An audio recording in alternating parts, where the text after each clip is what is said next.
Ahead of the Pyongyang summit, experts on the regime gathered at the main press center in Seoul. Discussion centered around what the third meeting between the two leaders could produce. Cha Sang-mi takes us to the MPC. At a panel discussion hosted Monday by Arirang News, experts weighed in on the topics that might come up at the Pyongyang summit, ranging from a written promise by North Korea to destroy some of its weapons, to complete denuclearization, to the lifting of U.S.-led sanctions on the regime. There are two kinds of concession, I call it shocking.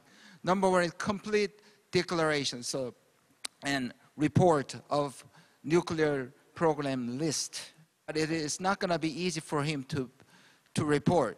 But if he did, it's a shocking concession. Another one is partial destruction of weapons or missiles. Each expert had different ideas about the summit's outcome, but they agreed that the UN sanctions might be the stumbling block for improving ties and especially for economic cooperation between South and North Korea. That's because the sanctions make it impossible for the Korean leaders to follow through on things they might put on paper.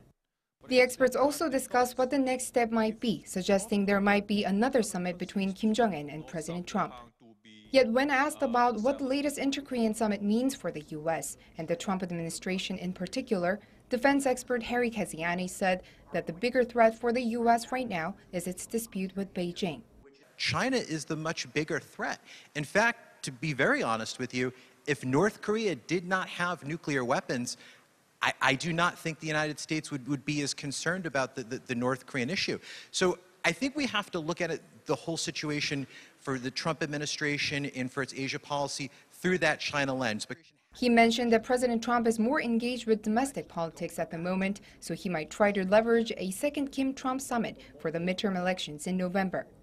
But a Korean expert doesn't think Kim Jong-un will go for that. My personal opinion is that it is not easy for Kim Jong-un to listen to what Trump says, which means that I don't think it's easy for Kim Jong-un to begin with, declaring what it has, because he cannot trust Trump. The experts ended their talks with their best wishes for the Pyongyang summit.